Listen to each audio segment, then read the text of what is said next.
But let's expand the conversation. We're joined now by Lesiba Thobakgale, who's from the South African Police Union as the national spokesperson. Lesiba, very good evening to you. Some strides have been made. I mean, we heard about some of the decreases in some aspects of crime. We know that the challenges are still many.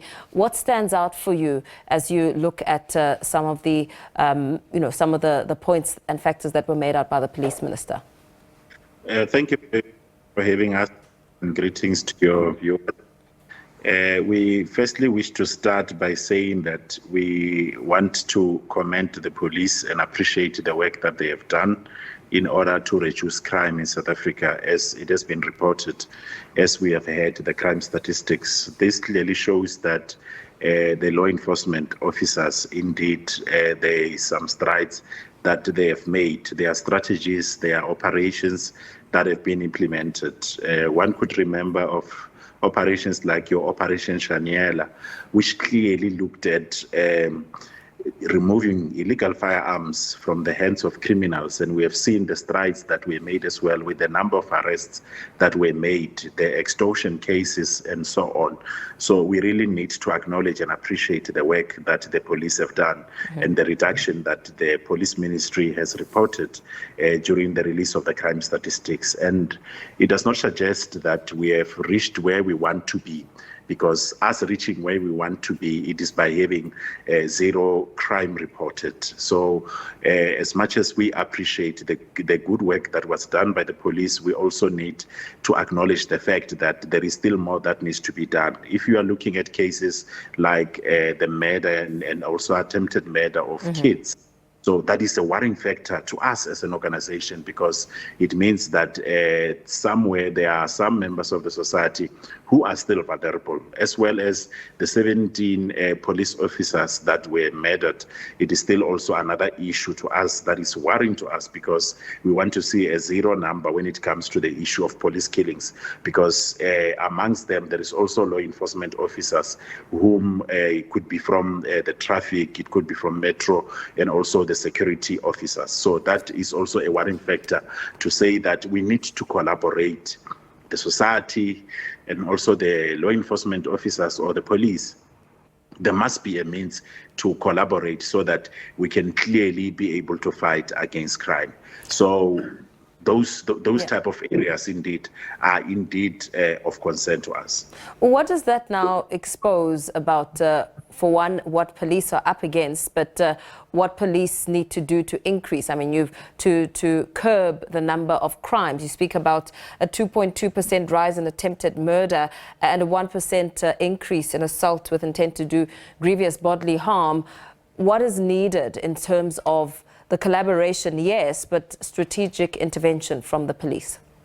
Yeah, from the police directly, we need to deal with the issue of the budget. Remember the issue of the budget, the austerity policy and the measures that were implemented by National Treasury, they need to be re-looked at, more especially when it comes to the law enforcement fraternity, because when you look at the head count of an organization like SABC, it still remains to be low, except the 10,000 that for the consecutive 3 years that the president has pronounced during his State of the Nation, and they went to college and so on. So we really need to make sure that that's why we are making a call to the president that at least let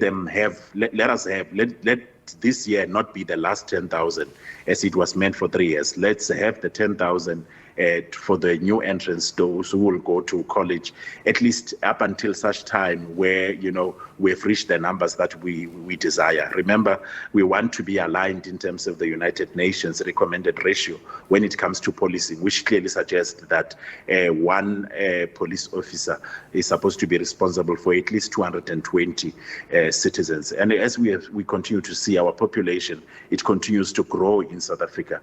That clearly tells you that we need more of the human capital, and also we need as well the physical resources as well for the police to be able to do their job.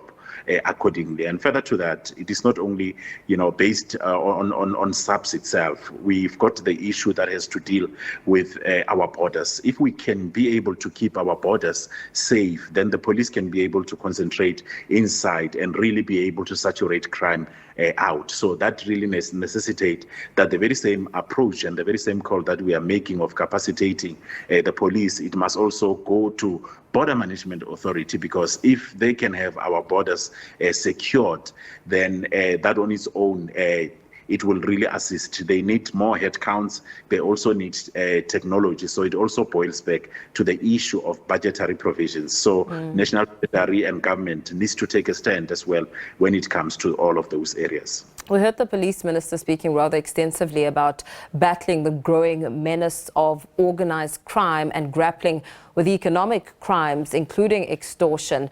As you speak about budget constraints, what sort of approach is needed to tackle such crimes? More as we hear communities complaining about how police are reactive instead of being proactive. Yeah, proactive policing, it is the one that is needed. And you can only be able to achieve proactive policing when you have more than enough resources. Proactive policing, it really becomes easy.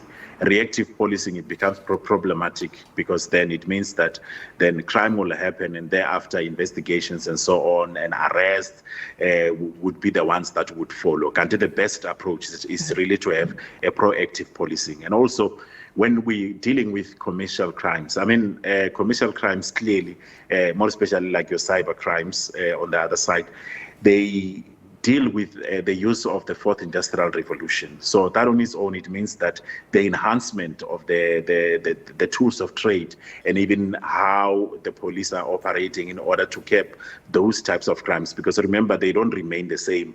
If a certain trend can be the one that is dominant at a specific period, as time goes by, once the police catch up with it, then they change to another trend. So it means that the police needs to keep up as well with whatever trends that are there, and also the use of technology, because in most cases, if some criminals are able to operate with those cyber crimes operating from a prison cell, so that will clearly tell you that there is quite a lot of things that still needs to be done on the side of the police in order to deal with cyber crimes and any crime that is related commercially so. Very well. Thank you so much for speaking to us this evening. Let's perhaps leave the conversation there. Speaking there to SA Police Union National Spokesperson Lesiba Thobakgale.